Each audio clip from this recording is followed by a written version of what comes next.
ليه فايزة أحمد وصباح اتخانقوا مع بعض؟ ومين ضرب مين بالقلم؟ أهلا بكم في حكاية فنية جديدة. بس قبل ما نحكي الحكاية رجاء الاشتراك في القناة وعمل لايك وشير، وكمان ما تنساش تفعل زر الجرس ليصلك كل جديد.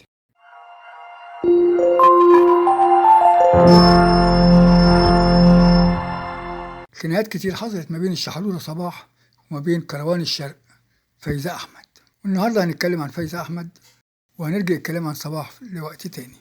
كلنا فاكرين إن فايزة أحمد سورية، لكن الحقيقة إن فايزة أحمد الرواس اتولدت في 5 ديسمبر سنة 1934 في مدينة صيدا في لبنان. أيوة في لبنان. أبوها وأمها لبنانيين، بس هما اتطلقوا وهي عندها سنتين. بعد كده أمها اتجوزت واحد اسمه أحمد بيكو وهو اللي ربى فايزة. الراجل ده حصلت له مشاكل مادية كبيرة في لبنان، فخد بعضه وعياله وطلع على حلب في سوريا، وهناك ربى عياله ومنهم فايزة اللي بقى عندها 12 سنة. وعشان كده ناس كتير فاكرة إن فايزة سورية الأصل مع إنها لبنانية.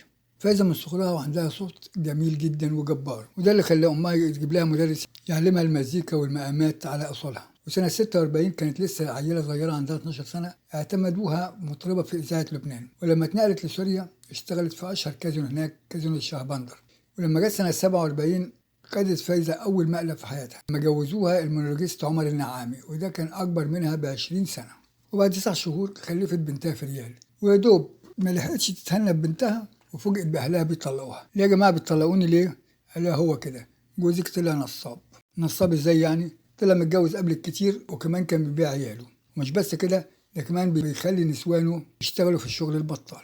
أعوذ بالله. بعدها بسنة اتجوزت الضابط السوري مختار العابد اللي كان بيعشقها عشق لدرجة إنه استقال من شغله في الجيش واشتغل مؤلف روائي وأغاني لصالح فايزة أحمد، وكان مستشارها الفني وبقت تغني في سوريا ولبنان والعراق. وربنا رزقها ببنتها تانية أماني مختار العابد، وحلاوة الدنيا معاها وبقت زي الفل. سنة 1956 بعتت لها الإذاعة المصرية دعوة عشان تقدم اختبارات في الإذاعة المصرية. وطبعا احنا عارفين إن أي مطرب عشان يشتهر وسط الجمهور العربي لازم ياخد جواز المرور من مصر. لكن لما جت مصر فاجئت بمختار العابد بيطلقها بعد حب كبير. ايه السبب؟ السبب ان فايزة حملت تاني. مختار قال لها لا كفايه عيال كده، ما انت عندك بنتين في ريال واماني، تخلفي ليه تاني؟ انا اللي في بطنك. قالت له لا اللي في بطني، فطلقها. وجت فايزة على مصر مع امها وغنت واحده من اشهر اغانيها انا قلبي اليك ميال، اللي كانت من الحان محمد الموجي. والاغنيه دي لما غنتها فايزة غنتها بالصدفه، لانها كانت رايحه تقابل الموجي، فوجئت بيه بيلحن اغنيه انا قلبي اليك ميال اللي كانت هتغنيها المطربة أحلام اتأخرت ساعة واتنين ما جاتش. ففايزة قالت له ما تجربني كده يا أستاذ.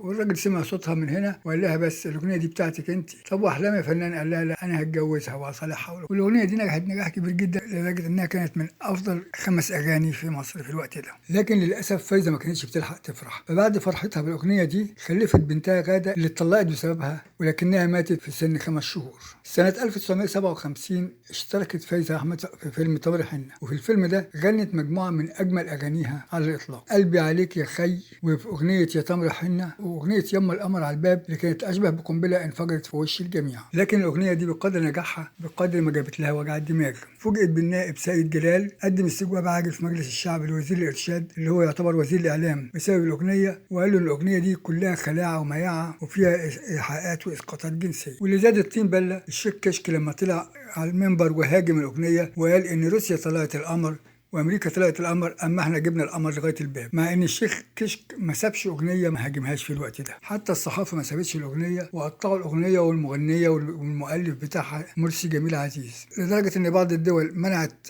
اذاعه الاغنيه ومنها الاردن. لكن النتيجه كانت ايجابيه، فالاغنيه انتشرت اكتر، وكانت الاغنيه دي كل ما تنتقد اكتر كل ما تتسع وتنتشر اكتر واكتر، لدرجه ان اول انتاج لشركه مصرفون بتاعت محمد فوزي نزل الاغنيه دي مع أغنية أنا قلبي ليك ميال على الوش التاني. الأسطوانة دي كسرت الدنيا وحققت أرباح 200,000 جنيه. وفي سنة 1957 قدم عبد الحليم حافظ فيلم وسادة الخالية مع لبنى عبد العزيز، وظهرت فايزة بصوتها في الفيلم لما غنت أغنية أسمر يا اسمراني. الأغنية نجحت جدا وكسرت الدنيا، لكن ده طبعا ما رضيش عبد الحليم اللي خدته الغيرة الفنية، وقرر إنه يعمل الأغنية دي بصوته هو، رغم إنه كان عامل كام أغنية جامدة كده في الفيلم، منها افتخنوه وأول مرة تحب يا قلبي في يوم من الأيام. الأغاني اللي تعتبر من روائع أغاني عبد الحليم حافظ. لكن إزاي بقى فايزة أحمد تنجح في أغنية في فيلم من أفلامه؟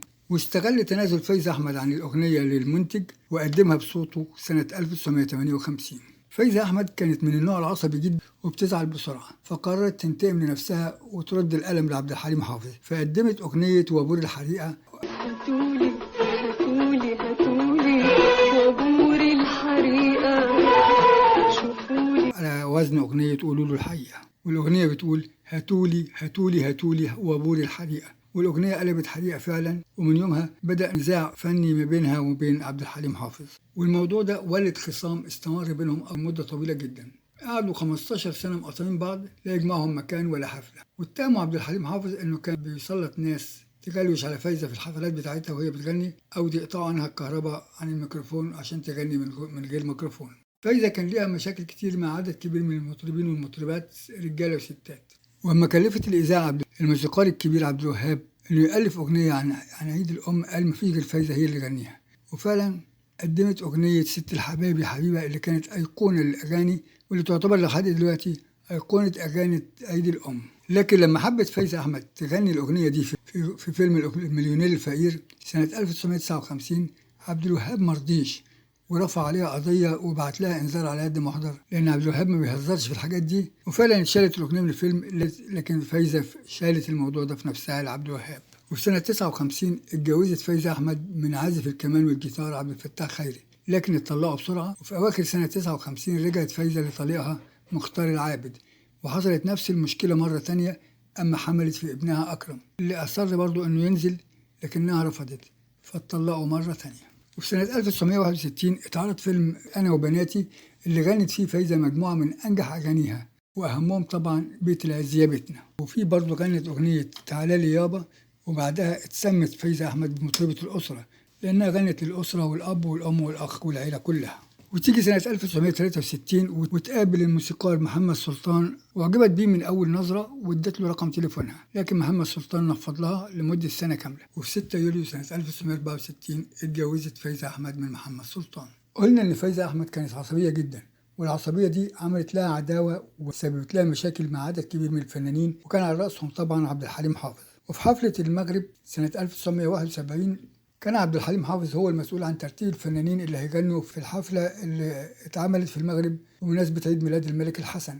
واتفاجئت فايزة أحمد سنة 71 إنها مش في القائمة، قالت له وش كده عبد الحليم هو السبب، غيران من نجاحي في المغرب. وبصراحة كانت فايزة مكسرة الدنيا في المغرب وكانت ناجحة جدا، فراحت فايزة داعي عليه إن الحفلة تبوظ، وسبحان الله الحفلة فعلا باظت.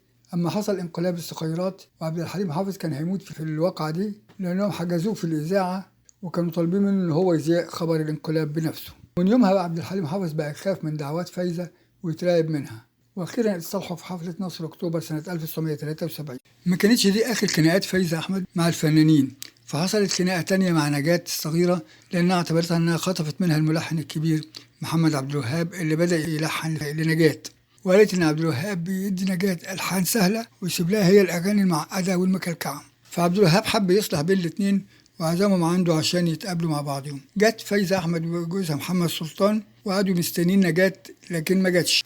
وأخيرا اتصل أخوها وقال لهم إن نجاة مش هتقدر تيجي لأن كليتها وجعها. فايزة أحمد ما صدقتش الكلام ده واعتبرت إن ده إهانة ليها، وزعلت منها جدا وفضلوا متخانقين ومتخاصمين طول العمر. دي خناقة خفافة كده غير الخناقات اللي كان فيها أكشن وفيها ضرب وشلاليت زي خناقتها مع صباح. في ايه تاني يا فايزة؟ كفاياكي بقى ولا انت بتقولي شكل للبيع؟ فايزة كانت غيرانة من صباح، كانت غيرانة من صباح بسبب عبد الحليم حافظ اللي كان دايما بيطلبها في حفلاته، طبعا ما كانش بيطلب فايزة، فدي عملت مشكلة بينها وبين صباح. ففايزة صرحت تصريح كده قالت ان عبد الحليم بيطلع صباح معاه لان في بينهم قصه حب. صباح اتضايقت جدا وراحت شتمه فايزه ما عدتهاش وراحت رايحه الاستوديو اللي فيه صباح وكان موجود معاها محمد عبد الوهاب، ومسك الصباح شدتها من شعرها، فعبد الوهاب كفل نفسه من البهدله وقال يا فكيك. مسك الاثنين الستات شعر بعض وقعدوا يشدوا في شعر بعض ويقطعوا بعضهم وخلصوهم من بعض بالعافيه، ولولا كده كانوا قطعوا بعض خالص. لكن صباح ادت فايزه حته دين قلم على وشها طرقع وسمع في كل حته. فايزه اتضايقت جدا، وخصوصا لما جت واحده من صديقه مشتركه بينهم حاولت تصلح بينهم. ففايزه مسكت مقص وراحت على صباح وقل وراسها والف سيف تقص لها شعرها عشان تثبت ان صباح لا شكل ولا منظر ولا صوت، وانها من غير شعرها ما تسواش حاجه. لا صباح حب من اولها القلم التاني. ما تخلي بالك من وشك شويه يا فايزه بقى، هو وشك ده ملطشه اللي رايح واللي جاي ولا ايه؟ مشكلة فايزة الحقيقية أو عقدتها الكبيرة كانت في شكلها. هي كانت واثقة إن صوتها جميل جدا، لكن شكلها ما كانش في نفس مستوى جمال المطربات التانيين اللي على الساحة. وانتشرت ظاهرة العدوانية بتاعتها دي من السيدات للرجالة كمان. حتى بليغ حمدي ما سلمش من لسانها. ففي أوائل السبعينات لما جت وردة من الجزائر وبدأ بليغ يلحن لها، سألوها إيه رأيك في الإضافات اللي بيضيفها بليغ للمزيكا؟ قالت لهم لا في إضافات ولا أي حاجة، جوزي بس هو اللي بيقدم إضافات، وغير كده بلح. والرأي المثلي يعملوها الستات ويقعوا فيها الرجالة. وفي قعدة جمعت ما بين بليغ ومحمد سلطان، وبليغ كان متقل في الشرب حبتين ومنونة معاه. فبليغ قال لمحمد سلطان أنا أقوى وأحسن ملحن في مصر، مراتك بتقول إنك بتجدد في الموسيقى، محدش بيضيف ويجدد في البلد دي غيري أنا. سلطان قال له طبعا يا بلبل يا حبيبي، هو حد يقدر يقول غير كده؟ خلاص الموضوع سكت على كده. لكن فايزة ما سكتتش، راحت تاني يوم الاستوديو وجريت ورا بليغ حمدي وراسها وألف سيف تضربه، وبالعافية خلصوه منها وهو مش فاهم أي حاجة ومش فاكر أي حاجة من اللي قالها لأنه كان سكران. وبليغ بيجري من قدامها ومش فاهم أي حاجة. إيه يا فايزة في إيه؟ حصل إيه؟ مفيش فايدة. المهم خلصوه منها واتصالحوا مع بعض، بس كانت حاطة وردة في دماغها، لأن أم كلثوم لما تعبت في السبعينات حصلت حرب على مين اللي هيورث مكانها على عرش غناء العرب. الناس كانت شايفة وردة أكتر واحدة مؤهلة للقب ده. حتى عبد الوهاب كان دايما يقول لها ما تهزريش على المسرح، اقفي في شمخة كده زي سومة. أما سيد مكاوي فعمل لها ألحان كلثومية بامتياز. بس ناس تانية كانت شايفة إن فايزة طبعا هي الأحق. حتى أم كلثوم قالت إن أكتر صوت نسائي بتسمعه هي فايزة. أما أنيس منصور فولع الدنيا بينهم، لأنه كان بيصحى كل يوم يشتم في وردة ويقول إنها بتجعر وحبتين تانيين وترلح. ولعت الدنيا أكتر بين الاتنين، وتكون التراس وردة اللي بقى يهتف في الحفلات بتاعتها بص شوف وردة بتعمل إيه، والتراس فايزة اللي بيقول فايزة يسبتهم يحرق دمهم. وفضل الصحافة تنفخ في النار كده لحد ما العداوة بينهم بقت في السماء، لحد ما دخل محمد بديع السربية وصالحهم مع بعض في حفلة راس السنة. بعد المصالحة دي اتحولت العداوة والخناقة اللي كانت بين فايزة ووردة لحب من نوع خاص جدا، وبقت وردة تقريبا كل يوم في بيت فايزة. ومحدش وقف جنب فايزة في مرضها قد وردة، يا اما كانت بتزورها كل يوم او بتكلمها في التليفون، لدرجه ان في يوم من الايام فضلت ورده تعيط على حال فايزه وخدتها في حضنها وبستها. ففايزه عيطت وقالت لها لا يا ورده مفيش حد بسني غيرك انت. فايزه في الوقت ده كانت حاسه بكلكعه في صدرها، فراحت لدكتور نسا قال لها ما تخافيش ده التهاب في الغدد اللبنيه. خدت علاج وخلاص، لكن بعد جواز 17 سنة طلبت من محمد سلطان تتطلق، وأصرت على الطلاق ده لدرجة إن محمد عبد الوهاب قال له خلاص طالما هي مصرة طلقها. محمد سلطان ما كانش فاهم السبب، لكن فايزة كانت عملت عملية تكبير للثدي والعملية فشلت وتحولت لسرطان. اضطر محمد سلطان إنه يطلقها. اتجوزت بعد ما إنه ضابط شرطة اسمه عادل عبد الرحمن، والضابط ده كان تقريبا مجنون أو شبه مجنون، كان يصبحها بعلقة ومسيها بعلقة لدرجة إنه كان في مرة هيرميها من الدور السادس، واتطلقت منه بالعافية بعد ما خد منها عربيتها و35,000 جنيه كمان. أما الدكاترة قالوا لها إنها عندها سرطان الثدي ولازم تسافر أمريكا تتعالج هناك، وإن السرطان ده جالها بسبب عملية تكبير الثدي اللي فشلت. اتصلت بمحمد سلطان وقالت له أنا تعبانة يا محمد وعايزاك تسافر معايا. قال لها أسافر معاك بصفة إيه؟ قالت له خلاص نرجع لبعض تاني. محمد في البداية رفض، لأن الدكاترة قالوا له إن قدامها 10 شهور بالكتير قوي، وخاف الناس يقولوا عليه إنه رجع لها عشان طمعان فيها. لكن عياله طارق وعمرو ضغطوا عليه وقالوا له يا بابا ماما محتاجة لك جدا. المهم رجعوا لبعض، لكن سنة 83 اتدهورت حالتها جدا. محمد سلطان ما كانش بيفارقها لحظة واحدة. وفي يوم قالت له يا ترى صوتي لسه حلو يا محمد زي ما كان؟ قال لها صوتك حلو جدا. قالت لا أنا هغني لك وأنت تحكم بس ما تكذبش عليا. وغنيت له أغنية أيوة تعبني هواك. ولما جت عند كلمة أيوة تعبت انهارت وقالت له أنا تعبت فعلا يا محمد، حاولت أقاوم المرض بس ما قدرتش. في نفس اليوم بالليل تعبت جدا، قرر الدكاترة يدخلوها غرفة الإنعاش. وأول ما سمعت كلمة إنعاش قالت لهم طالما هروح الإنعاش يبقى كل سنة وأنت طيب، خلاص انتهى المشوار. وفعلا تاني يوم 21 سبتمبر سنة 1983 والساعة 9 الصبح ماتت فايزة أحمد في حضن محمد سلطان زي ما كانت بتتمنى عن عمر 50 سنة. ماتت كروان الشرق. رحم الله فايزة أحمد كروان الشرق. من فضلك إذا عجبك الفيديو شرفنا بالاشتراك في القناة وعمل لايك وشير، وكمان ما تنساش تفعل زر الجرس ليصلك كل جديد. شكرا، السلام عليكم ورحمة الله وبركاته.